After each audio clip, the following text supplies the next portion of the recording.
இன்றைக்கி ஒரு சூப்பரான குஜராத்தி ரெசிபி நம்ம பார்க்க போகிறோம். அதுக்கு ஆம்கா சுந்தோன்னு சொல்லுவாங்க. நம்ம அதுக்கு ஸ்வீட் மேங்கோ பிக்கிள்னு பேர் வச்சுக்கலாம், இல்லை மேங்கோ ஜாம்னு பேர் வச்சுக்கலாம். எப்படி பண்ணுறதுன்னு இப்போது உங்களுக்கு காமிக்கிறேன்.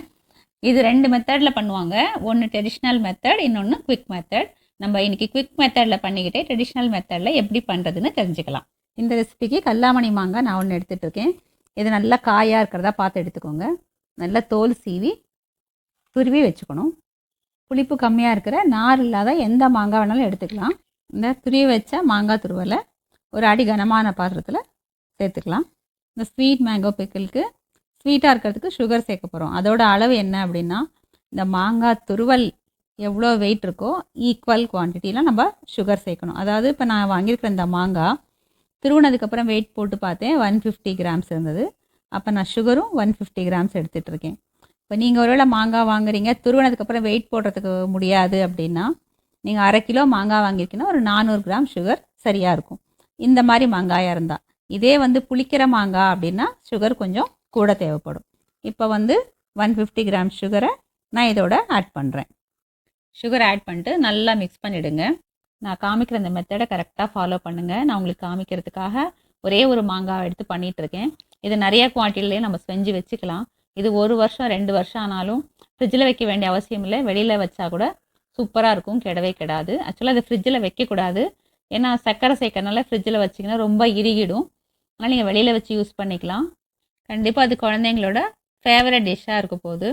அவங்களுக்கு ப்ரெட்டில் மேலே அப்ளை பண்ணி கொடுக்கலாம், சப்பாத்தியில் அப்ளை பண்ணி ரோல் பண்ணி கையில் கொடுத்துடலாம் சாப்பிட்றதுக்கு.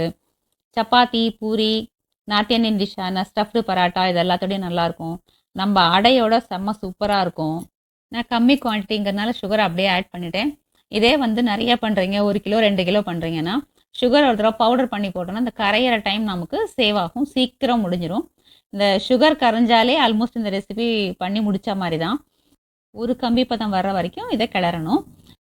அந்த பதத்துக்கு முன்னாடி நிறுத்தினாலும் இதோட ஷெல்ஃப் லைஃப் கம்மியாயிடும், கூட போனாலும் ரொம்ப ஹார்டாகிடும். பார்த்து நம்ம பண்ணிக்கணும். ஆக்சுவலாக இது ஒரு குஜராத்தி ரெசிபி, சுந்தோ அப்படின்னு பேர்.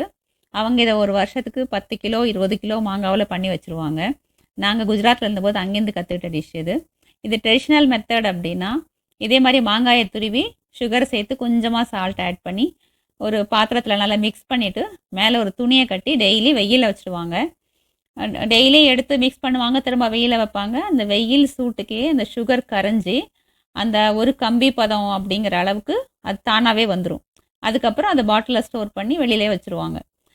இது வருஷம் ஃபுல்லாக அவங்க டெய்லி சப்பாத்தி இந்த மாதிரி சாப்பிட்றதுனால ரெகுலராகவே தொட்டு சாப்பிடுவாங்க. நான் அங்கேருந்து இது கற்றுக்கிட்டேன். இப்போ உங்களுக்காக செஞ்சு காமிச்சிட்ருக்கேன். நடுவில் அப்படியே மிக்ஸ் பண்ணிகிட்டே இருங்க. செக் பண்ணி பார்த்துடலாம்.